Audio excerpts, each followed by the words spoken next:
Hello guys, कसे आहात तुम्ही सर्वजण? आज तुमच्यासाठी घेऊन आलो आहे सुनील आणि माधुरीची एक सुंदर अशी लव्ह स्टोरी. ती पाहून तुम्ही मला खूपच छान आहे. चला तर ऐकूयात. आज लग्नाचा दिवस होता, पण सूर्याचं तापमान चांगलंच वाढलेलं होतं. कारण सुनीलच्या घरच्यांनी त्याचं लग्न त्याच्या इच्छेविरुद्ध लावून दिलं होतं. असं नव्हतं की सुनीलला दुसरी कोणी आवडत होती, पण त्याला माधुरीशी लग्न करायचं नव्हतं, कारण तिचं वय अजूनही खूपच लहान होतं. सुनीलने घरच्यांना खूप समजावलं की माधुरी अजून लहान आहे, पण कुणीच त्याचं ऐकलं नाही आणि शेवटी त्याचं माधुरीशी लग्न लावून दिलं. ती त्याची वहिनी सरिताची धाकटी बहीण होती. लग्नानंतर जेव्हा सुनील आपल्या खोलीत गेला, तेव्हा माधुरी नववधूसारखी गोंडस कपड्यांमध्ये सजलेली पलंगावर बसून आपली बोटं मुरगळत होती आणि तिच्या चेहऱ्यावर एक लहान लहान मुलांसारखी निरागसता दिसत होती. सुनील हळूच तिच्याजवळ गेला आणि बसला. जसा त्याने माधुरीच्या मखमली गुलाबी ओठांवर बोट फिरवायला सुरुवात केली, तसं माधुरीने त्याचा हात झटकून दिला आणि घाबरून म्हणाली, "हात मागे घ्या आपले." सुनील म्हणाला, "का गं? का मागे घ्यायचा? शेवटी लग्न झालं आहे ना आपलं आणि आज आपली पहिली रात्र आहे." माधुरी म्हणाली, "हो, लग्न झालं आहे ते ठीक आहे, पण म्हणून असं काही तुम्ही करू शकत नाही." सुनीलने थोडे चिडून विचारलं, "म्हणजे काय? असं काही? असं काही म्हणजे काय म्हणायचं तुला? लग्नाच्या वेळी तर तू स्टेजवर खूप खुश होतीस. एवढा शौक होता ना लग्नाचा. मग आज ही पहिली रात्र आहे. अनुभव तर घ्यावाच लागेल. आज मी तुला असं काही दाखवणार की तुझं भान हरवून जाईल." हे ऐकून माधुरी घाबरून पलंगाच्या मागे सरकली आणि म्हणाली, "मला असं बेशरम बिलकुल आवडत नाही. म्हणूनच माझ्या अंगाला हात लावायचा प्रयत्नही करू नका." हे बोलताना तिच्या चेहऱ्यावर आणि डोळ्यामध्ये इतके घाबरलेले भाव होते की ते पाहून सुनीलच्या डोळ्यात एक खोडकर चमक उमटले. माधुरीचे हे लक्षात आलं आणि सुनील काही बोलेल की तिच्या जवळ पुन्हा जाईल. त्याआधी ती घाबरून बेडवरून उठून उभी राहिली. माधुरी उठताच सुनीलही तिच्या मागे उभा राहिला आणि तिचा हात पकडून म्हणाला, "आज तर बेशरमीची सगळी सीमा पार होणार आहे. बेशरमपणा होणार आणि होणारच ना माझी जान. तू पण इतकी घाबरतेस का गं? तुला माहीत नाही का लग्नाच्या पहिल्या रात्री नवरा बायकोसोबत काय काय करतो ते?" माधुरी म्हणाली, "मला लहान समजू नका. मला सगळे माहीत आहे लग्नाच्या रात्री काय होतं ते." माधुरीचं ऐकून सुनील आता थोडा आश्चर्यचकित झाला आणि म्हणाला, "असं का? बरं सांग बरं काय माहीत आहे तुला सुहागरातीबद्दल?" पण माधुरीचं पुढचं उत्तर ऐकून सुनीलला समजलं की तिला खरंच काही कळत नाही. माधुरी म्हणाली, लग्नानंतर नवरा आपल्या बायकोला सुंदर आणि महागडे गिफ्ट देतो. त्यानंतर एक मोठे भाषण देतो, की माझ्या आई-वडिलांची काळजी घे, त्याची सेवा कर, त्याच्याशी वाईट वागू नको वगैरे, वगैरे. सुनील हसत म्हणाला, "पण हे सगळं तुला तर आधीच माहीत आहे. त्यामुळे मला वाटत नाही की तुला शिकवायची काही गरज आहे. हे सगळं तर तू स्वतःच मॅनेज करू शकशील, नाही का?" तेव्हा माधुरी म्हणाली, "हो, हो. हे सगळं तर मी स्वतःच मॅनेज करू शकेन. पण मला हेही माहीत आहे की सासऱ्यांना कंट्रोल करायला काय-काय करायला लागतं." हे ऐकून सुनील थोडा थक्क झाला आणि म्हणाला, "वा, छान आहे गं. म्हणजे हे सगळं तुला आधीच माहीत आहे तर. पण मग त्यानंतर काय होतं?" माधुरी म्हणाली, "बस, त्यानंतर लाईट बंद होते आणि मग सकाळ होते." सुनील हसून म्हणाला, "बस, एवढंच होतं का?" माधुरी म्हणाली, "हो, हो. आणि काय? मी फक्त सिनेमात आणि टीव्ही मालिकांमध्ये इतकंच पाहिलंय. नवरा-नवरीच्या लग्नाच्या तयारीत इतके दमलेले असतात की लाईट बंद झाल्यानंतर झोपी जातात आणि मग सकाळी जेव्हा सूर्य वर येतो तेव्हा त्यांची झोप पूर्ण होते." हे ऐकून सुनील काही क्षण माधुरीकडे निरखून बघत राहिला. त्याच्या त्या नजरांनी माधुरी थोडीशी गोंधळून गेली. तेव्हा सुनील तिच्या अगदी जवळ गेला आणि हळूच तिच्या कानात कुजबुजला, "मिस माधुरी खरा, माझ्या तर लाईट बंद केल्यानंतरच सुरू होते." हे ऐकताच माधुरीच्या चेहऱ्यावर भीतीचे भाव उमटले. तेव्हा सुनील म्हणाला, "अगं, आधी तू कपडे तरी बदल, माझ्या छोट्याशा जानू. मग मी तुला सगळं डिटेलमध्ये समजावतो." सुनीलने हळूच माधुरीच्या गालावर चिमटा घेत हे बोललं. त्यामुळे ती थोडीशी घाबरली. पण नंतर ती कपाटाजवळ जाऊन एक साधा ड्रेस काढून वॉशरूममध्ये गेली. काही वेळानंतर माधुरी वॉशरूममधून बाहेर आले, तेव्हा तिचा संपूर्ण मेकअप धुतलेला होता आणि ती केस बांधण्याचा प्रयत्न करत होती. तेव्हा सुनील म्हणाला, "माधुरी, तू मोकळ्या केसात तर फारच सुंदर दिसतेस गं. हे केस असेच मोकळे राहू दे." आणि मग सुनीलने तिच्या हातातून रबर काढून टाकला आणि तिचा हात पकडून तिला थेट पलंगावर आणून बसवलं. त्यावेळी खोलीत फक्त एक दिव्याचा मंद असा प्रकाश होता, जो सुनील आणि माधुरी यांच्यात एक शांत अंतर ठेवून उजळत होता. सुनील म्हणाला, "हां, तर मिस माधुरी, आता लाईट बंद करू का?" ते ऐकून माधुरी थोडीशी घाबरली आणि म्हणाली, "अरे नाही, नाही, मला खूप भीती वाटते." तेव्हा सुनील हसत म्हणाला, "अजूनही भीती वाटते का गं माझी? मी अजून काहीच केलं नाही आणि तुला भीती वाटते? मग जेव्हा खरंच काही करेल, तेव्हा तर तुझ्या ओरडण्याचा आवाज शेजारपर्यंत जाईल." "अगं, लग्न-बिग्न हे काही बटाट्यांचा खेळ नाही. एका मुलीला लग्नानंतर खूप काही सहन करावं लागतं." माधुरी ही सुनीलची बायको होती, पण त्याचं तिच्यासोबत काहीही गैरवर्तन करण्याचा हेतू नव्हता.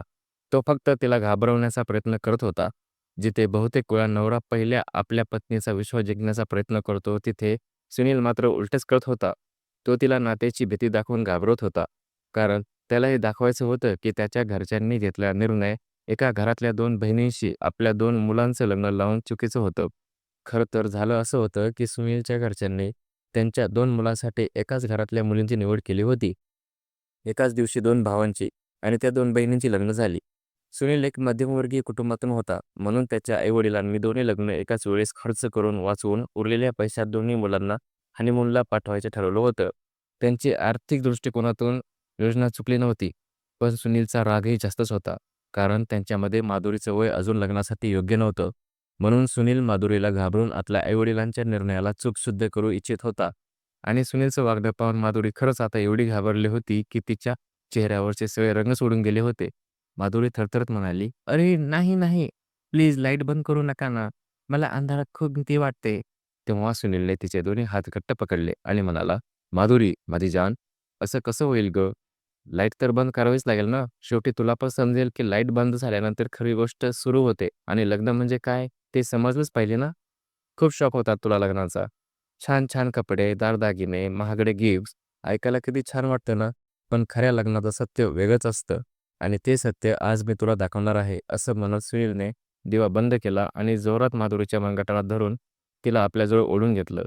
जसं सुनीलने तिला आपल्या छातीशी घट्ट कटवलं, तशी माधुरी जोरात किंचाळली आणि सुनीलपासून दूर जाऊन उभी राहिली. माधुरीने पटकन दिवा लावला आणि रडत-रडत म्हणाली, "मला माझ्या ताईकडे जायचं आहे." ती खरंच खूप घाबरली होती आणि तिच्या डोळ्यातून आता अश्रू वाहत होते. आता सुनीलचा उद्देश पूर्ण झाला होता. कारण तो खरं तर माधुरीला फक्त घाबरवू इच्छित होता. सुनील म्हणाला, "पटकन बेडवर येऊन झोप. आतापर्यंत मी सगळं प्रेमाने करत होतो. पण जर तू ऐकलं नाहीस तर मला थोडंसं कठोर व्हावं लागेल." असं म्हणत यावेळी सुनीलने अधिक जोरात तिला ओढलं. पण माधुरी क्षणात उभी राहिली आणि एकदाही मागे वळून न पाहता खोलीतून बाहेर निघून गेली. ती बाहेर जाऊन तिच्या बहिणीच्या खोलीचा दरवाजा जोरजोरात वाजवायला लागली आणि सुनीलच्या चेहऱ्यावर एक अशी स्मितरेषा उमटली जसं त्याने वर्ल्ड कपच जिंकला असावा. सुनील मनातच पुटपुटला, "दिवाकर भाऊ, आता खूपच आवड होती ना तुम्हाला लग्नाची. थोडीशी मदत केली असती ना माझी, तर तुमचं काय बिघडलं असतं? आता बघतोच तुम्ही तुमची पहिली रात्र कशी साजरी करता ते." दरवाजा ठोकल्याचा आवाज फक्त दिवाकर आणि सरिता यांच्या खोलीपुरता मर्यादित राहिला नाही, तर सुनीलच्या आई-वडिलांच्या दरवाजाला सुद्धा उघडला गेला. माधुरिकीच्या ताईच्या कुशीत शिरून जोरजोरात रडू लागली आणि सतत एकच गोष्ट म्हणत होती, "ताई, मला तुमच्यासोबत झोपायचं आहे." हे ऐकताच दिवाकरचं तोंड आश्चर्याने उघडंच राहिलं. तर सुनील मात्र आपल्या खोलीच्या दारात उभा राहून हे सगळं बघत मजा घेत होता. माधुरीचं अचानक रडण्यामुळे सरिता आता पण खूपच चिंतेत पडली. तिने विचारलं, "काय झालं माधुरी? असं का रडत आहेस बाळा?" माधुरी म्हणाली, "ताई, मी सुनीलच्या खोलीत जाणार नाही. मला तुमच्यासोबतच झोपायचं आहे." हे ऐकून दिवाकरच्या कपाळाला आता आठ्या उमटल्या होत्या आणि सरिताचं कारण विचारू लागली. पण माधुरी काय सांगणार सगळ्यांसमोर म्हणून काहीही न सारता ती ताईच्या खोलीत गेली आणि बेडवर बसली. तेव्हा सुनीलची आई म्हणाली, "ए सुनील, काय झालं गं हिला? लग्नात तर ती खूपच खुश दिसत होती." सुनील थोडं उपहासाने हसत म्हणाला, "खूप शौक होता ना तुम्हाला लहान मुलीशी लग्न लावून द्यायचं. आता बघा तिचंच वागणं. मी फक्त हातच धरला आणि हिने तर गोंधळच घातला. आता सांभाळा तुम्हीच तुमची लहानशी सून." असं म्हणत सुनीलने आपल्या खोलीत परतला आणि बेडवर पायापासून मस्त झोपायला गेला. त्याने एक दीर्घ श्वास घेतला आणि डोळे मिटायला लागला. पण तो झोपेच्या आधीच हरवून गेला असता. तेवढ्यात त्याचा मोठा भाऊ दिवाकर रागाने अंगावर थैथैत सुनीलच्या खोलीत आला. त्याने आपली उशी जोरात बेडवर फेकली आणि रागाने ताडकन बेडवर बसला. सुनीलने डोळे उघडून भावाकडे पाहिलं तर दिवाकर म्हणाला, "आपल्या बायकोशी थोड्या प्रेमाने वागू शकला असतास ना?" सुनील म्हणाला, "भाऊ, मी फक्त तिचा हातच धरला होता. आता हातही धरायचा नाही का? मग आमची स्वागत कशी साजरी करायची होती? पण मला काय माहीत होतं, की फक्त हात धरल्यावरच ती पोरगी एवढा गोंधळ घालेल." दिवाकरने चिडून म्हटलं, "तुझ्यामुळे माझी सुहाद्रात पण बर्बाद झाली आहे." हे ऐकून सुनीलने निःसंकोचपणे उत्तर दिलं, "भाऊ, आता त्यात माझा काय दोष आहे? मी काय केलं? एका 17-18 न समजणाऱ्या गोंधळलेल्या मुलीला नवरी बनवून माझ्या खोलीत बसवून द्याल तर असंच होणार ना? त्या मुलीला ना अक्कल आहे ना समज. तिला फक्त हे माहीत आहे, की लग्न म्हणजे महागडे कपडे, महागडे गिफ्ट्स आणि दागदागिने. लग्न आणि नातं म्हणजे काय हे तिला अजिबात माहीत नाही. तुमच्यासारखीच मलाही काही स्वप्न होती माझ्या लग्नाच्या पहिल्या रात्रीबद्दल. पण तुम्ही सगळ्यांनी मिळून एका एवढ्या लहानशा मुलीशी माझं लग्न लावून सगळ्या अपेक्षावर माझं तुम्ही पाणी फिरवलं. त्यामुळे फक्त तुमचीच नाही, तर माझी देखील सुरात्रात बरबाद झाली आहे. म्हणून आता तुम्ही देखील माझ्यासारखी चादर ओढून झोपा." असं म्हणत सुनीलने दिवा बंद केला आणि झोपायला वळला. पण दिवाकरला आता अजिबात झोप लागत नव्हती. तो अधूनमधून कुस बजत होता. सुनील म्हणाला, "भाऊ, प्लीज आता तुम्हीही झोपा आणि मलाही झोपू द्या." दिवाकर वैतागून म्हणाला, "तुला काय झोप लागते रे मूर्खा? जर तू माझ्या बायकोला थोडा वेळ दिला असता, तर निदान माझी तरी पहिली रात्र वाचली असती." हे ऐकून सुनीलच्या चेहऱ्यावर हलकंसं हसू आलं आणि तो मनातच म्हणू लागला, "भाऊ, हेच तर व्हायचं नव्हतं. हेच हेच हेच करायचं होतं मला. मी किती वेळा विनवण्या केल्या, की मला एवढ्या लहानशा मुलीशी माझं लग्न नको लावू. पण तुम्ही पण ऐकलं नाही. म्हणून आता करा मजा. तुमच्या बायकोशिवाय तुमची स्वागत साजरी कशी होते तेच पाहतो. आज तुम्हाला पण कळेल, की मजबुरी म्हणजे काय. ही तर फक्त सुरुवात आहे भाऊ, फक्त आजचीच नाही. आता तुमची प्रत्येक रात्र बरबाद होणार आहे. कारण ही एवढी निरागस मुलगी एवढी घाबरवेल, की ही मुलगी रोज आमच्या खोलीऐवजी तुमच्या खोलीतच येऊन झोपेल. आणि मग तुम्ही माझ्यासोबतच इथे झोपत राहाल." आता सुनीलने ठरवून टाकलं होतं. आपल्या आई-वडिलांनी घेतलेल्या एका घरातून 2 मुलींचा निर्णय किती चुकीचा होता ते. हे त्यांना आता अशा पद्धतीने दाखवून देईल, की पुढच्या 7 पिढ्यांपर्यंत कोणीही अशी चूक करणार नाही.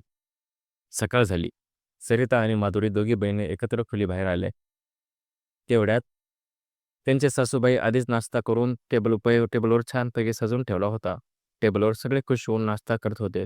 पण सुनीलचा मोठा भाऊ दिवाकर मात्र फारच नाराज दिसत होता. तो सारखा आपल्या बायकोकडे म्हणजे सरिताकडे कटाक्ष टाकत होता आणि बिचारी सरिता नजर चुकवत डोळ्यांच्या इशाऱ्याने म्हणत होती, "पण दिवाकर, माझा काय दोष आहे?" दुसरीकडे माधुरीने सुनीलकडे नजर टाकली. ते सुनील तिला सरळ बुरकावून पाहत असे आणि मग घाबरून ती लगेच आपली नजर खाली करायची. सुनील अजूनही माधुरीच्या मनात भीती टिकवून ठेवू इच्छित होता. जेणेकरून ती त्याच्या जवळ येण्याचा किंवा त्याच्या खोलीत प्रयत्नाचाही विचार करणार नाही. सुनील आता मनातून फारच खुश होता. कारण आता माधुरी त्याच्या खोलीत येणार नाही, हे त्याला कळून चुकलं होतं. ती तर दिवसभर आपल्या बहिणीच्या खोलीतच बसून होती आणि दिवाकर मात्र संपूर्ण दिवस लॉनमध्ये एकटाच फिरत होता. मनात हाच विचार करत होता, कधीतरी माझी बायको माझ्यासोबत काही वेळ घालवेल. पण सुनील मात्र दिवसभर मस्त मूडमध्ये होता. कधी आरामात खोलीत तर कधी बाहेर आपल्या मित्रांसोबत फिरायला गेला. संध्याकाळी दोन्ही सुना म्हणजे सरिता आणि माधुरी यांचा मोह दिखायचा कार्यक्रम होता आणि तोही खूप छान पार पाडला. पण दिवाकरच्या चेहऱ्यावर मात्र नाराजीचे 12च वाजले होते आणि हे बघून सुनीलला आता हसू आवरेना. माधुरी त्याच्याजवळ बसली होती. सुनीलने तिचा हात पकडला आणि तिचा हात जोरात दाबला. तिच्या कानाजवळ जाऊन कुजबुजला, "बाळा, काल तू वाचलीस, पण आज काय करणार? किती दिवस टाळशील तू मला? शेवटी तुला माझ्या खोलीतच यावं लागेल आणि आज तर खूपच गोड दिसतेस. आज तर तुला खाऊनच टाकेन की काय?" माधुरी गुपचूप भेदरलेल्या चेहऱ्याने त्याच्या बाजूला बसली होती.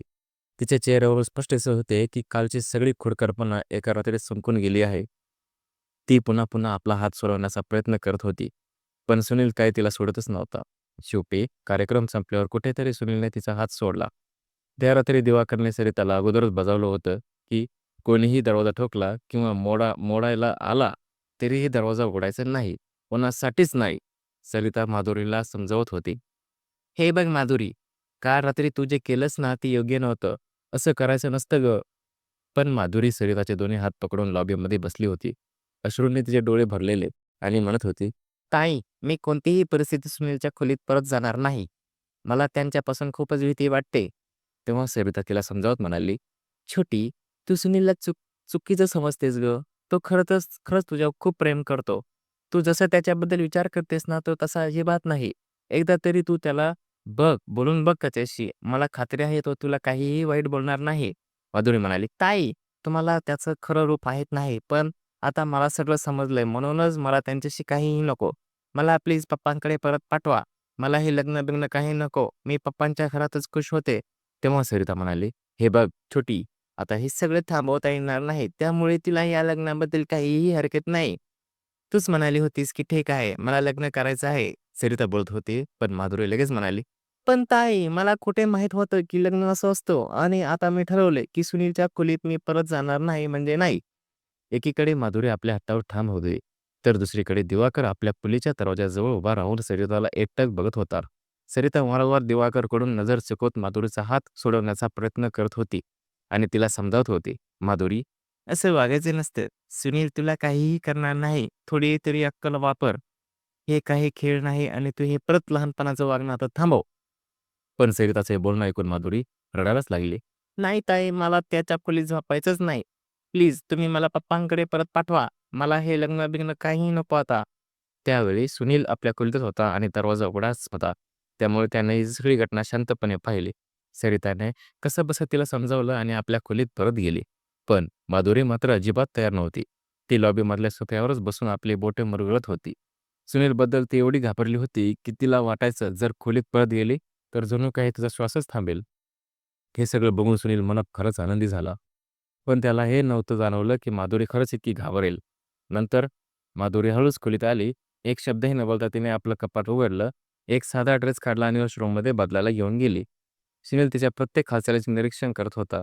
कशी ती त्याच्याशी नजर न मिळवता शांतपणे आपलं काम करत होती. वॉशरूममधून परत आल्यावरही ती अगदी साध्या लूकमध्ये होती. पण तरीही तिचं निरागस सौंदर्य सहज दिसत होतं. तिने हळूच आपली उशी आणि ब्लँकेट उचललं आणि खोली बाहेर जायला निघाली. सुनीलने विचारलं, "कुठे चाललीस?" माधुरी म्हणाली, "मी बाहेर लॉबीमध्ये जाणार आहे. मला तुमच्यासोबत झोपायचं नाही." तिने जाताना खोलीचा दरवाजा सुद्धा नीट बंद केला नाही. तेव्हा सुनीलने हसत मागून म्हटलं, "ठीक आहे माधुरी, जसं तुला हवं तसं कर. पण जाताना लाईट आणि दरवाजा दोन्ही बंद करून जा." माधुरीने एकही शब्द न बोलता लाईट बंद केली आणि दरवाजा लावून लॉबीमध्ये झोपायला निघाली. आता माधुरी तिचा बहुतांश वेळ फक्त तिच्या ताईसोबत किंवा सुनीलच्या आईसोबतच घालत होती. तिची आणि सासूबाईंची छान नक्की जमली होती. दोघी गप्पा मारायच्या, हसायच्या, कामात वेळ घालवायच्या. सुनीलशी ती अजिबात बोलत नव्हती. जसा सुनील ऑफिसमधून परत यायचा तसं माधुरी अगदी गप्प होऊन जायची. जणू काही तिला कुणी जखडूनच टाकलंय. सरिता मात्र किचन आणि घरकामात रमली होती. पण माधुरीने कधीच किचनमध्ये पाऊल ठेवलं नव्हतं. तिला एकच गोष्ट आवडायची, सुनीलच्या आईसोबत वेळ घालवणं. सुनीलचे वडील देखील तिच्या गप्पांमध्ये खुश होते. रात्री सगळे झोपल्यावर ती लॉबीमधल्या सोफ्यावर झोपत असे. पण सकाळी सर्व उठायच्या आधी ती चुपचाप खोलीत जाऊन उशी टाकून यायची. पण आता अजिबात राहत नसे. दिवाकर आणि सुनीलच्या लग्नाला आता 15 दिवस झाले होते. तेव्हा एक दिवस त्याच्या वडिलांनी सांगितलं, सर्वप्रथम दिवाकर आणि सरिता त्यांच्या हनीमूनला जातील आणि जेव्हा ते परत येतील तेव्हा सुनील आणि माधुरी जातील. हे ऐकून दिवाकर आणि सरिता आता खूपच खुश झाले होते. पण माधुरी मात्र खूप उदास झाली होती. तिने पुन्हा एकदा आपल्या ताईसमोर रडायला सुरुवात केली आणि म्हणाली, "ताई, तुम्ही मला इथे एकटाच सोडून का जाताय? प्लीज मला पण तुमच्यासोबत घेऊन चला ना. मी तुमच्यासोबतच फिरून येते. मला सुनीलसोबत हनीमूनला अजिबात जायचं नाही." बऱ्याच समजुतीनंतर सरिताने कसंबसं तिला शांत केलं आणि मग दिवाकर आणि सरिता हनीमूनसाठी निघून गेले. आता झालं असं होतं, की माधुरी दररोज रात्री सरिताच्या खोलीत जाऊन झोपायची. पण आता सुनीलच्या मनात माधुरीसाठी हळूहळू काहीतरी उमटायला लागलं होतं. शेवटी ती त्याची बायकोच होती. सुरुवातीला सुनीलने फक्त आपल्या घरच्यांच्या चुकीच्या निर्णयावर ठामपणे दाखवून देण्यासाठी हे सगळं नाटक केलं होतं. पण आता त्याचं मनही त्याच्या भावना ऐकायला लागलं होतं. त्याला वाटायला लागलं, की माधुरी त्याच्यासोबत असावी, बोलावी, हसावी. पण त्याने स्वतःच माधुरीच्या मनात एवढी भीती भरली होती, की ती त्याच्याजवळ येणं दूरच, त्याला पाहिलं की ती घाबरायची. एका रात्री सुनीलला झोपच येत नव्हती. तो विचार करत होता, मला माझ्या वागण्याबद्दल माधुरीची माफी मागावी लागेल. ती माझ्या केवळ खोलीतच नाही तर माझ्या हृदयातही तिचं स्थान आहे. आणि जसा प्रत्येक पत्नीचा आदर केला जातो, तसं मला तिच्याशी प्रेमाने, समजुतीने वागायला हवं. आता जे झालं ते झालं, असा विचार करत तो खोलीबाहेर आला आणि दिवाकरच्या खोलीकडे निघाला. कारण आता माधुरी फक्त तिथेच झोपायची. त्याने दरवाजाचं लॉक फिरवलं, पण ते आतून बंद होतं. मग त्याने हळूच दारावर टकटक केली. आतून काहीही आवाज आला नाही. परत एकदा त्याने हळूच टकटक केली, पण अजूनही शांतता. मग त्याने खोलीच्या खिडकीतून आत डोकावलं तर पाहतो तर काय, माधुरी शांत झोपलेली होती. तिचे केस वाऱ्याने चेहऱ्यावर उडत होते. त्या निरागस चेहऱ्यावर एक शांत असं हास्य होतं. कालपर्यंत तिच्या डोळ्यात त्याच्याविषयी भीती होती. आज तीच व्यक्ती त्याला सुंदर वाटत होती.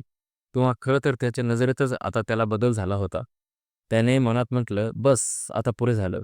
मी माधुरीपासून जास्त काळ लांब राहू शकत नाही. माझा रागही आता शांत झाला आहे. मी हे नातं पुन्हा उभं करायचं ठरवलं आहे." दिवाकर आणि सरिता हनीमूनला जाऊन 8 दिवस झाले होते आणि अजून 8 दिवस बाकी होते. त्यानंतर सुनील आणि माधुरीचं हनीमून होतं. त्याला वाटत होतं त्याआधीच माधुरीशी मैत्री करायला हवी. त्याने हळूच खिडकीची काच उघडली आणि म्हणाला, "उठ माधुरी, उठ." त्याला ही भीती वाटत होती की आई-वडिलांपर्यंत आवाज पोहोचू नये. खूप प्रयत्नानंतर माधुरीने डोळे उघडले. ही अजूनही अर्धवट झोपेतच होती. तिने सुनीलला खिडकीपाशी उभा पाहिलं आणि हळूच आली. "आता काय झालं? तुम्ही इथे का आलात?" सुनील म्हणाला, "माधुरी, हे सगळं काय तमाशा चालवलायस तू? चल आता माझ्यासोबत माझ्या खोलीत चल." पण माधुरीला खोलीत बोलावल्यावर ती खूप घाबरून गेली. ते घाबरून म्हणाले, "नाही, मला यायचं नाही. मी इथेच ठीक आहे." तेव्हा सुनील म्हणाला, "अच्छा बाबा, सॉरी माधुरी. मी आता तुझ्याशी कोणताही खोडकरपणा करणार नाही. फक्त माझ्यासोबत खोलीत चल." पण माधुरीने स्पष्ट नकार दिला. ती म्हणाली, "कदापि नाही. मी तुमच्या खोलीत येणार नाही." आणि सुनील परत आल्यावर खोलीत जाऊन स्वतःच्या चुकीवर पश्चाताप करायला लागला. तो मनातच म्हणू लागला, "वा सुनील, तू तर मस्त आपल्या पायावरच कुऱ्हाड मारली आहेस. आता पहा, माधुरी दररोज दरवाजा आणि खिडकी बंद करून झोपते आणि फक्त जेवताना ती माझ्याजवळ येते आणि तेही कारण आई-बाबांसमोर असतात म्हणून." तसेच माधुरी जेवायला टेबलवर बसायची. सुनील देखील मुद्दामच तिच्या बाजूला खुर्ची पकडायचा.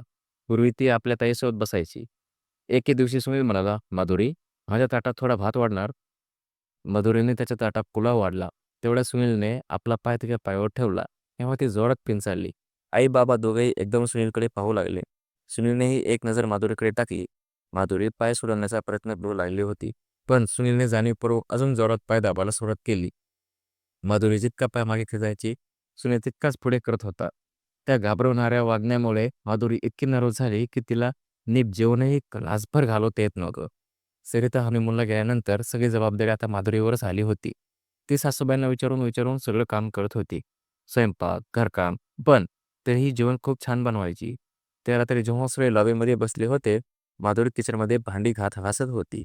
सुनील तिथे शांतपणे आला, फ्रीजमधून पाण्याची बाटली काढली आणि ग्लासमध्ये ओतलं आणि प्यायला लागला. माधुरीचं लक्ष भांड्यामध्येच होतं. तेवढ्यात सुनील तिच्या मागून गेला आणि तिला मागून मिठीत घेतलं. माधुरीने चिडून मागे वळून पाहिलं. तेव्हा सुनीलने आपलं डोकं तिच्या खांद्यावर ठेवलं आणि म्हणाला, "माधुरी, तू माझ्यापासून इतकी दूर का पळतेस? शेवटी मी तुझा नवरा आहे." माधुरी रागानेच म्हटलं, "सुनील, प्लीज मला सोडा." सुनील म्हणाला, "आज रात्री कोणतीही चर्चा नको. फक्त माझ्या खोलीत ये. उद्या दिवाकर भाऊ आणि वहीन सरिता वहिनी परत येणार आहे आणि मग तुला माझ्यासोबत हनीमूनला यावंच लागेल. आणि लक्षात ठेव माधुरी, हनीमूनवर मी तुला एक एक गोष्टीचा हिशोब चुकता करीन." हे ऐकताच माधुरी जोरात किंचाळली. तेव्हा सुनीलने लगेच तिला सोडलं. माधुरीच्या किंकाळीचा आवाज ऐकून आई-बाबा लगेच किचनमध्ये आले आणि विचारलं, "काय झालं ग माधुरी?" माधुरी पटकन म्हणाली, "आई, इकडे फार मोठा किडा होता." "किडा म्हणजे?" "मोठा किडा, कदाचित कॉकरोच." आई म्हणाली, "अगं बाळा, कुठे आहे?" "कॉकरोच."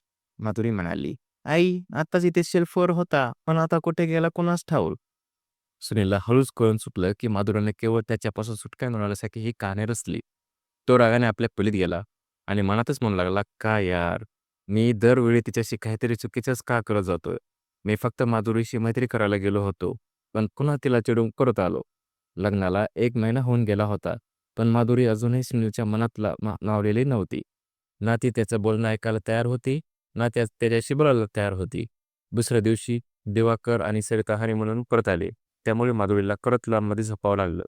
सगळे झोपल्यावर माधुरी नेहमीप्रमाणे आपली उशी घेऊन सोफ्यावर झोपायला आली. तेवढ्यात सुनील धडपडत खोली बाहेर आला आणि त्याने माधुरीचं मनगट पकडलं आणि म्हणाला, "माधुरी, तू ती चर्चा न करता गुपचूप माझ्यासोबत खोलीत चल." माधुरी घाबरून म्हणाली, "मी तुम्हाला सांगितलं ना, मी तुमच्या खोलीत येणार नाही म्हणून. आणि जर तुम्ही जबरदस्ती केलीच तर मी जोरात किंचाळेन." तेव्हा सुनीलने तिच्या तोंडावर हात ठेवला आणि कुजबुजला, "ठीक आहे, ओरड, जितकं ओरडायचं आहे, मनमोकळेपणाने ओरडू." असं म्हणत सुनीलने जबरदस्तीने तिला खोलीत घेऊन गेला, लाईट बंद केली आणि तिला बेडपर्यंत नेऊ लागला. तेवढ्यात दारावर टकटक आवाज झाला. दिवाकर बाहेरून आईच्या खोलीचा दरवाजा ठोठावत होता. आईने दरवाजा उघडला तर दिवाकर म्हणाला, "आई, सरिताची तब्येत फारच खराब झाली आहे. कृपया एकदा बघ ना." दिवाकरच्या घाबरलेल्या आवाजाने सुनीलने माधुरीला सोडलं आणि माधुरी देखील सुटताच खोलीबाहेर निघून गेली. सरिताला खूप उलट्या होत होत्या. तिची अवस्था आता फारच वाईट होती. ते बघून माधुरी देखील घाबरली होती. आईने तिला सांगितलं, "बाळा, पटकन जाऊन आपल्या ताईसाठी लिंबू पाणी घेऊन या." माधुरी तात्काळ किचनमध्ये गेली आणि लिंबू पाणी तयार करून आणलं. लिंबू पाणी प्यायल्यावर उलट्या थांबल्या. नंतर दिवाकर सरिताला डॉक्टरकडे घेऊन गेला. तर ते कळलं की सरिता आता आई होणार आहे. पण डॉक्टरांनी तिला पूर्ण बेड रेस्ट सांगितलं होतं, कारण ती आता फार अशक्त होती. सुनीलच्या मनात मिसळलेल्या भावना होत्या. एकीकडे आनंद की तो काका होणार होता आणि दुसरीकडे निराशा, कारण त्याचा आणि माधुरीचं हनीमून रद्द झालं होतं. आता घरातल्या सर्व जबाबदाऱ्या माधुरीवरच आल्या होत्या. ताईची काळजी, त्यावेळेवर औषध देणं, जेवण, घरकाम सगळं तीच करत होती. इतक्या लहान वयात इतक्या मोठ्या जबाबदाऱ्या सांभाळताना माधुरी थकून जात होती. ते पाहून सुनीलला तिची दया येऊ लागली. ते पाहून सुनीलच्या मनात आता अपराधी भावना तयार होऊ लागली होती. किती चुकीचं वागलो मी हिच्याशी. आता तर काहीतरी बदलायलाच हवं. एक दिवस माधुरी उशी गहू सख्यावर झोपायला जात होती, तेव्हा सुनील तिला म्हणाला, "ऐक माधुरी, मी काहीच करणार नाही. तुला हातही लावणार नाही. फक्त इथे खोलीत ये. इथे शांतपणे झोप. मी खरंच कोणताही खोडकरपणा करणार नाही." माधुरीने विचारलं, "पण तुम्ही लाईट बंद करणार नाही ना?" सुनील म्हणाला, "नाही, लाईट अजिबात बंद करणार नाही." आता सुनील किचनमध्ये तिला मदत करायला लागला होता. एक दिवस तो म्हणाला, "माधुरी, एक विचारू का? तू माझ्याशी मैत्री करशील?" माधुरीने त्याच्याकडे सरळ बघितलं आणि शांतपणे उत्तर दिलं, "नाही, तुमच्याशी मैत्रीच करायची नाही. तुम्ही चांगले माणूस नाही." माधुरीचं हे वाक्य ऐकून सुनील थबकला. तो म्हणाला, "का गं माधुरी, मी चांगला माणूस नाही का? आता तर मी तुझी मदतही करतो आहे." माधुरी म्हणाली, "तुम्ही मदत तर करता, पण तरीही मला तिच्यापासून भीती वाटते." सुनील म्हणाला, "हे बघ माधुरी, आता तुला माझ्यापासून भीती वाटणार नाही, कारण आता मी तुझा मित्र होणार आहे." माधुरीच्या डोळ्यात अजूनही जुन्या दिवसांची सावली होती. ती म्हणाली, "पण तुम्ही मला जोरात तुमच्याकडे खेचून नाही ना घेणार? तुम्हाला काय माहीत आहे त्या दिवशी मला कसं वाटलं होतं? माझा श्वासच थांबलेला होता." सुनील म्हणाला, "नाही माधुरी, अजिबात नाही. फक्त तू माझ्याशी मैत्री कर." माधुरी म्हणाली, "आणि तुम्ही माझ्याजवळ येणार देखील नाही ना? हो ना?" सुनील हसून म्हणाला, "नाही, जोपर्यंत तू नाही म्हणशील तोपर्यंत मी तुझ्या जवळच येणार नाही. ओके?" मोठ्या धाडसाने आणि हळू-हळू विश्वास निर्माण करत माधुरीने सुनीलचा हात धरला आणि त्याच्या नात्याचा नवीन अध्याय सुरू झाला. आता ती सुनीलशी मनमोकळेपणाने बोलू लागली होती. कधी-कधी तो काही विनोद करत असे आणि कधी ती त्यावर स्वतःहून हसायला लागे. रात्री सगळं काम आटोपून मोकळे झाल्यावर सुनील आणि तिला बाईकवर फिरायला नेई आणि तिची आवडती आईस्क्रीम तिला खाऊ घाले. माधुरी आता खूप खुश असायची आणि सुनीलच्या मनात सतत एकच भाव असायची, की माधुरी एक अत्यंत सुंदर मनाची मुलगी आहे आणि त्याच्या चुकीमुळे तिला आता खूपच सहन करावं लागलं होतं. सहजपणे 9 महिने उलटून गेले. एक दिवस अचानक सरिताला तीव्र वेदना होऊ लागल्या. पण सुनीलची आई तेव्हा आजारी होती, म्हणून दिवाकर आणि सरिता यांच्यासोबत सुनील आणि माधुरी दोघांनाही हॉस्पिटलमध्ये यावं लागलं होतं. सगळ्यांच्या मनात आता उत्सुकता होती, की मुलगा होईल की मुलगी? पण डॉक्टर बाहेर आले आणि म्हणाले, "यांनी सगळ्यांच्या पायाखालची जमीनच सरकली. मिस्टर दिवाकर, तुम्हाला मुलगा झाला आहे. पण आम्ही तुमच्या पत्नीला वाचवू शकलो नाही." संपूर्ण शांतता पसरली. सगळं थांबलं. कोणालाच विश्वास बसत नव्हता. दिवाकर तर श्वास घेणंसुद्धा विसरला होता. माधुरी गोंधळलेली, रडलेली. दिवाकर डॉक्टरांना विचारू लागला, "डॉक्टर, असं अचानक काय झालं? ती तर ठीक होती ना?" डॉक्टर म्हणाले, "तिचा बीपी अचानक खूप वाढला. आम्ही दोघांनाही वाचवायचा खूप प्रयत्न केला, पण आम्ही फक्त बाळालाच वाचवू शकलो." असंच कळत कुटुंब एका क्षणातच शोकात बुडालं. दिवाकर आणि माधुरी दोघांचं रडणं म्हणजे आभाळ आणि फाटल्यासारखंच होतं. आज सुनीलने पहिल्यांदाच आपल्या भावाला एवढं फुटून रडताना पाहिलं होतं. तो स्वतः गोंधळलेला होता. एका बाजूला तो दिवाकरला सावरण्याचा प्रयत्न करत होता, तर दुसऱ्या बाजूला माधुरीला धीर देण्याचा प्रयत्न करत होता. जेव्हा त्याने हे सगळं आई-वडिलांना सांगितलं, तेव्हा त्यांना देखील धक्काच बसला. आई-बाबा हॉस्पिटलमध्ये पोहोचले, पण तोपर्यंत बाळ नर्सकडेच होतं. सुनील फक्त भावासाठी आणि माधुरीसाठी धावत होता. आई पोहोचल्यावर माधुरी त्यांच्यापाशी रडत-रडत कोसळली आणि जेव्हा ही बातमी सरिता आणि माधुरीच्या माहेरी पोहोचली, तेव्हा जणू काही आसमानच कोसळलं होतं. जिच्या डोळ्यातलं काजळ पुसताना ती आई म्हणत होती, "सावध जा बाळा. तीच मुलगी आता परत येणार नाही." ही भावना कोणत्याही आई-बापासाठी मृत्यूपेक्षा भयंकर असते. एक असा अंधार आला होता, जो घरातला सगळा उजेड घेऊन गेला होता. अगदी अवघड शून्य झालं होतं. त्या काळात सुनीलच्या घरातल्या सगळ्या आनंदावर जणू काही पडदाच पडला होता. सरिता गेल्यानंतर तिच्या बाळाची देखभाल देखील आता फक्त माधुरीच करत होती. पण आता ती पूर्वीसारखी नाही उरली होती. तिचं निरागस हास्य, तिचा चिवचिवाट आणि तिचा तो बालिशपणा, सगळं काही ती कुठेतरी हरवून गेली होती. माधुरी एकदम गप्प-गप्प राहू लागली होती. दिवाकर देखील आता आपली पत्नी गमावून पूर्णपणे मुका झाला होता. कोणी काही विचारलं तर त्याची नजरही पाणवायची. घरात फक्त सुनीलच असा होता जो सगळ्यांना सावरण्याचा प्रयत्न करत होता. बाकी सगळेच म्हणजे आई, बाबा, दिवाकर, माधुरी सगळे आपल्या आपल्या दुःखात इतके गुंतले होते की आपल्याला सावरता येत नव्हतं. सरिताच्या मृत्यूनंतर 2 महिने उलटले. आता सुमीच्या डोळ्यातून स्पष्ट दिसत होतं की या 2 महिन्यात माधुरी वयाच्या कितीतरी पुढे गेली होती. रात्री सगळं आवरून ती बेडवर जाऊन पडायची. तेवढ्यात प्रथम तिच्या बहिणीचं बाळ रडायला लागायचे. मग माधुरीला संपूर्ण रात्र झोपणं, बाळाला शांत करण्यातच जायची. प्रथमही इतर बाळासारखा दिवसभर झोपायचा आणि रात्री जागा राहायचा. हे सगळं बघून सुनीलच्या मनात माधुरीसाठी प्राक कळवळा जादा झाला होता. एक दिवस तो म्हणाला, "माधुरी, एक काम कर. प्रथम थोड्या वेळासाठी मला दे. तोवर तू थोडा वेळ झोप, आराम कर." माधुरी थकली होती. डोळ्यात झोप भरून आलेली होती. तरीही म्हणाली, "नाही, त्याला मीच सांभाळू शकते. तो माझ्याशिवाय गप्पच बसत नाही." सुनील हसून म्हणाला, पण जर त्याला माझ्या हातात दिलंस तर हळूहळू त्यालाही माझी सोय होईल. एक काम कर तू, कदाचित त्याला जर भूक लागली असेल, तर तू त्याच्यासाठी दूध तयार कर. मी तोवर त्याला सांभाळतो." माधुरी थोड्याशा संकोचाने प्रथमला त्याच्या हातात दिलं आणि किचनमध्ये निघून गेली. दूध घेऊन आली आणि सुनीलला म्हणाली, "माधुरी, तू आता झोप, मी त्याला दूध पाजून झोपवतो." ती म्हणाली, "नाही सुनील, तुम्ही झोपा, मी नंतर झोपते." सुनील हळूच तिचा हात हातात धरत म्हणाला, "तू तुझी काळजी घ्यायला शिक. मी इथे आहे ना, प्रथमला मी सांभाळतो. तू फक्त थोडा वेळ डोळे मिट, आराम कर." माधुरी अजूनही म्हणाली, "पण सुनील, तुम्ही पण थकलाय ना, तुम्ही झोपा, मी बघते त्याला." सुनील प्रथम तिच्या हातातून घेतला आणि थोडासा कठोर पण प्रेमळ आवाजात म्हणाला, "माधुरी, मी म्हटलं ना, मी बघतो त्याला. तू आता शांतपणे ते बेडवर झोप." त्याच्या बोलण्यातली ती सावध ताकद ऐकून माधुरी काही न बोलता गेल्या गेल्या झोपून गेली. सुनील बराच वेळ झोपला. प्रथम झोपायला लागला आणि एका तासानंतर जेव्हा प्रथम शांत झोपला, तेव्हा सुनीलने खूप काळजीपूर्वक त्याला माधुरीच्या शेजारी नेऊन झोपवलं आणि स्वतःही बाजूला झोपला. माधुरीच्या चेहऱ्याकडे पाहत असताना सुनीलच्या मनात आता विचाराचं वादळ उसळत होतं. डोळ्यातले काही ओठ चेहऱ्यावरची पूर्वीची झळाळी पूर्णपणे निघून गेली होती. तिच्या चेहऱ्यावरचं ते सोजवळ निरागस हास्य आता हरवलं होतं. 18 वर्षांची ही मुलगी, तिच्या हातात अजून आयुष्यात खेळायला हवं होतं, आज घराचा आधार बनली होती. बाळाचं संगोपन, आई-बाबांची सेवा, घरकाम सगळं तिच्यावरच होतं. आई आजारी राहू लागली होती. बाबा गप्प व उदास होते. काही दिवसांनी दिवाकरने आई-बाबांना बोलावून सांगितलं, "माझा मित्र दुबईमध्ये आहे. मी त्याच्यासोबत काम करायला तिकडे जायचं ठरवलं. मी ते राहू शकत नाही आता, कारण मी ते राहिलो तर सरिताच्या आठवणीत मला सतत पोखरत राहते आणि मग इथे राहून जगायचंच वाटत नाही." हे दिवाकरने आपल्या आई-बाबांना सांगितल्यावर सुनीलच्या वडिलांनी स्वतःच्याच मुलाला वेदना समजून घेत त्याला दुबईला जाण्याची परवानगी दिली. 1 महिना झाला आणि दिवाकर निघून गेला. आता प्रथमची संपूर्ण जबाबदारी सुनील आणि माधुरीवरच आली होती. काळ सरकत गेला आणि प्रथम आता 2 वर्षांचा झाला होता. एका संध्याकाळी माधुरी खूप थकली होती. ती सरळ आली आणि सुनीलच्या शेजारी सोफ्यावर जाऊन बसली. त्यावेळी सुनील लॅपटॉपवर काम करत होता. त्याने विचारलं, "काय झालं गं माधुरी?" पण काही न बोलता ती सरळ त्याच्या छातीशी बिलगली आणि फुटून रडू लागली. 3 वर्षात पहिल्यांदाच माधुरी अशी रडत स्मिलच्या जवळ आली होती. ती इतकी हळवी आणि ती गडद भावनांनी भरली होती की स्मिलने क्षणात लॅपटॉप बंद केला. त्याला बाजूला ठेवत माधुरीला टोकावलं, "माधुरी, काय झालं?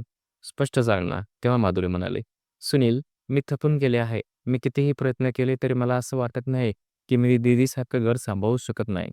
जेव्हा दीदी होती तेव्हा काहीच टेन्शन नसायचं. पण आता त्यांनी मला इथे एकटं सोडलं आहे. मला माझ्या आई-वडिलांनी सुद्धा फक्त कॉलेज सुरू झालं होतं आणि त्यांनी माझं लग्न करून टाकलं. कधी वाटलं जसं आयुष्यातले निर्णय आपल्याच हातात असतात, तसं मृत्यूचंही काहीतरी नियंत्रण आपल्या हातात असतं. पण नाही. तो तर देवाच्या हातात असतो. कोणी कधी कुठे कसा जाईल हे कोणालाच माहीत असतं. आणि आता या घरात दीदीशिवाय सर्व काही कोसळल्यासारखं वाटतंय." हे बोलता बोलता ती अश्रू आवरू न शकल्याने सगळं सोडून जोरदार थुंकीवर रडू लागली होती.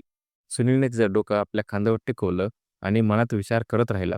खरंच या मुलीने खूप काही सहन केले. 18 वर्षांची मासूम मुलगी जी डोळ्यात स्वप्न घेऊन आली होती.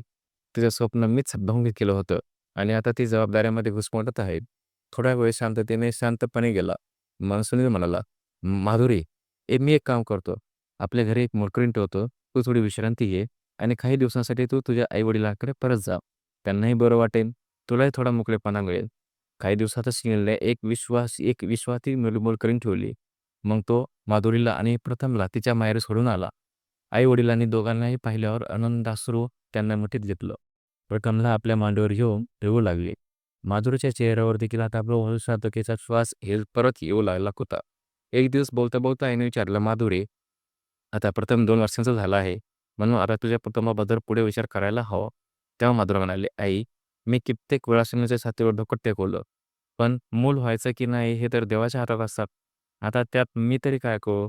आईने कपाळावर आह मारत हळूहळू कुजबुजली, "चूक तुझी नाही गं माधुरी, चूक त्यावेळी सगळ्यांचीच होती. बाळा, चूक तर आमचीच आहे, ज्यांनी तुझं लग्न इतक्या लहान वयात करून टाकलं आणि हेही विचारत नाही की तुला पती-पत्नीच्या नात्याचा अर्थ तरी कळतो का?" माधुरीची आई स्वतःच्या चुका स्वीकारत होती, पण आई होऊन तिला स्वतःच्या मुलीशी अशा गोष्टी बोलणं जड जात होतं. म्हणूनच तिने सरिताची एक मैत्रीण काजल, तिचं लग्न याच विषयी झालं होतं. तिला घरी बोलावलं. ती म्हणाली, "काजल बाळा, जर आज सरिता असती मग, तर मला तुला असं अचानक बोलावं लागलं नसतं. पण आता ती नाही आणि तूही माझ्या मुलीसारखीच आहेस. म्हणून मी ठरवलं की ही गोष्ट मी तुझ्याकडून समजावून घ्यावी. कारण अशा गोष्टी आईने सांगण्याऐवजी एखाद्या समजूतदार मैत्रिणीने सांगितले, तर कदाचित पोटातली काही प्रश्न उलगडतील. माधुरीचे लग्न होऊन आता 3 वर्षे झाली, पण अजूनही या दोघांच्या संसाराची खरी सुरुवातच झाली नाही. काजलने मग माधुरीशी प्रेमाने समजून बोलायला सुरुवात केली. पती-पत्नीच्या नात्याबद्दल सविस्तर आणि मनमोकळेपणाने समजावून सांगितले. हे ऐकताच माधुरीने कपाळावर हात मारला आणि म्हणाली, "अरे देवा! म्हणजे सुनील जे म्हणायचे की गोष्ट खरी तर लाईट बंद झाल्यावरच सुरू होते. त्याचा अर्थ हा होता तर आणि मी त्याचं बोलणं वाईट समजेल त्यांना किती वाईट बोलले. कदाचित म्हणूनच सुनील इतके नाराज होते आणि आता ते म्हणतात की जोपर्यंत मी नाही म्हणेन तोपर्यंत माझ्याजवळ पण येणार नाहीत ते." तेव्हा काजल हसत म्हणाली, "बेडी, चूक तर तुझी होती. तर सुधारणं देखील तुझंच काम आहे. सुखी संसारात काही गोष्टीसाठी पहिलं पाऊल स्वतः टाकावं लागतं." माधुर विचारात पडली. "पण हे कसं शक्य होईल ताई? आईची तब्येत बरी नसते. प्रथम आई कधीही उठतो रात्री. त्याला कोण सांभाळेल?" काजल म्हणाली, "हे बघ, तू त्याचा विचार करू नकोस. प्रथम इथेच ठेव आणि मी आणि आंटी दोघी मिळून त्याची काळजी घेऊ. माझा मुलगा देखील त्यांच्याच वयाचा आहे. दोघे खेळतील." माधुरी थोडीशी घाबरली. "पण सुनील काय विचार करतील? मी प्रथमला एकटं सोडून इकडे आले म्हणून."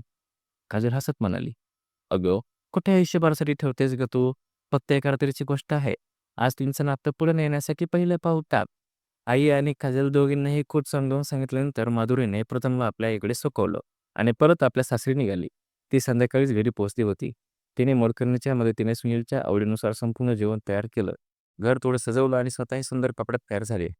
तेवढ्यात सुनील घरी आला. घरातला बदललेला माहोल पाहून तो आश्चर्यचकित झाला. "आज काही खास दिवस आहे का?" त्याने स्वतःशीच विचार केला आणि जेव्हा त्याची नजर माधुरीवर गेली, ती इतकी सुंदर दिसत होती की सुनील तिच्याकडे नजर हटवूच शकला नाही. माधुरीने तिचा हात हातात धरला आणि डायनिंग टेबलवर नेलं. एकामागोमाग एक त्यांच्या आवडीचे पदार्थ त्याच्या ताटात वाढू लागले. "माधुरी, आज तुझा वाढदिवस आहे का?" सुनीलने विचारलं. माधुरीने हसून नकारार्थी मान हलवली. "मग इतकं सगळं कशासाठी? माझाही वाढदिवस नाही आज." माधुरी हसून म्हणाली, "सुनील, आधी तुम्ही जेवण करा, नंतर तुम्हाला सगळं सांगते." जेवण झाल्यावर सुनील आपल्या खोलीत गेला. तर त्याच्या नजरेसमोर काहीतरी इतकं सुंदर उलगडलं की त्याला त्याचा हसूच थांबत नव्हतं. संपूर्ण खोली आता फुलाने आणि मेणबत्त्याने सजवली होती. सगळे सजावट बघता सुनीलला सगळं समजून आलं. पण तरीही माधुरीला छेडण्यासाठी तो काही समजला नाही अशा आविर्भावात म्हणाला, "म्हणजे आज मॅडमला कॅन्डल लाईट डिनर करायचं आहे तर?" "माधुरी, असं होतं तर मला सांगायचं बा.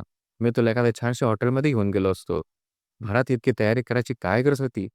हे ऐकताच माधुरीने आपली आख हसत त्याच्या पाठीत एक हलकासा ठोसा दिला आणि म्हणाली, "मिस्टर सुनील, जर फक्त कॅन्डल लाईट डिनरच करायचं असतं तर मेणबत्त्या डायनिंग टेबलवरच असत्या. या बेडरूममध्ये नाही."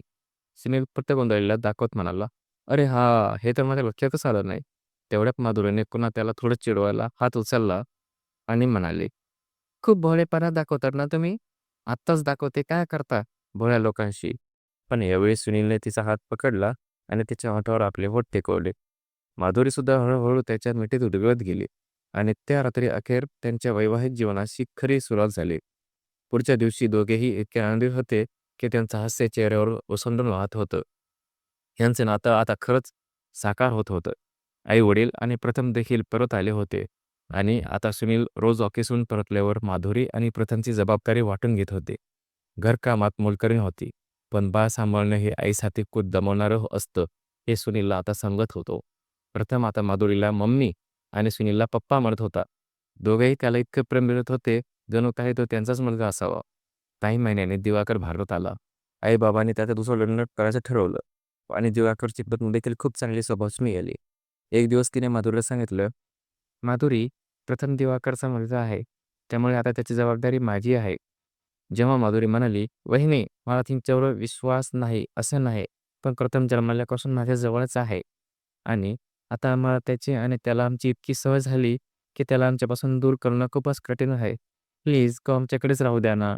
हे म्हणताना तिच्या डोळ्यात पाणी होतं आणि तिने दिवाकर व त्याच्या पत्नीसमोर हात जोडले.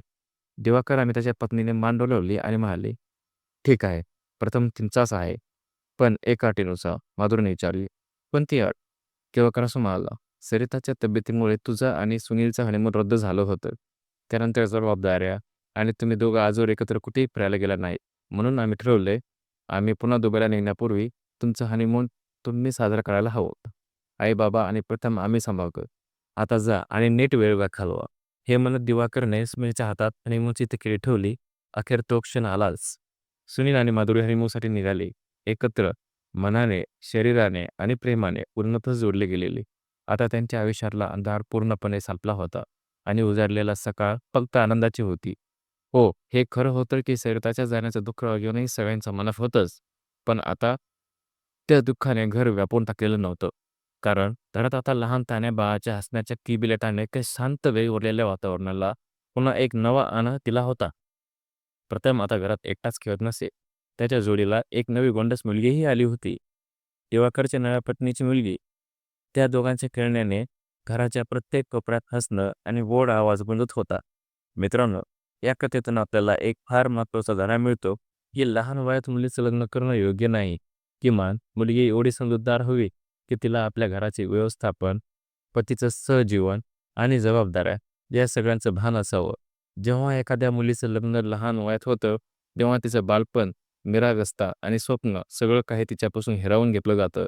जसं ते माधुरीकडून हिरावून घेतलं गेलं, ते तर भाग्यच होतं की तिला सुनीलसारखा समजूतदार आणि संयमी नवरा मिळाला, ज्याने तिच्या वाढत्या वयाचा सन्मान ठेवत ती जबाबदारी स्वीकारण्यास तयार होईपर्यंत तिला वेळ दिला.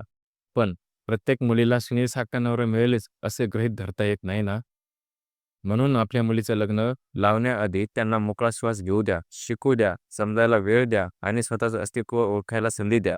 कारण आयुष्य फक्त एका लग्नाच्या विधीने पूर्ण होत नाही, तर समजून घेण्यात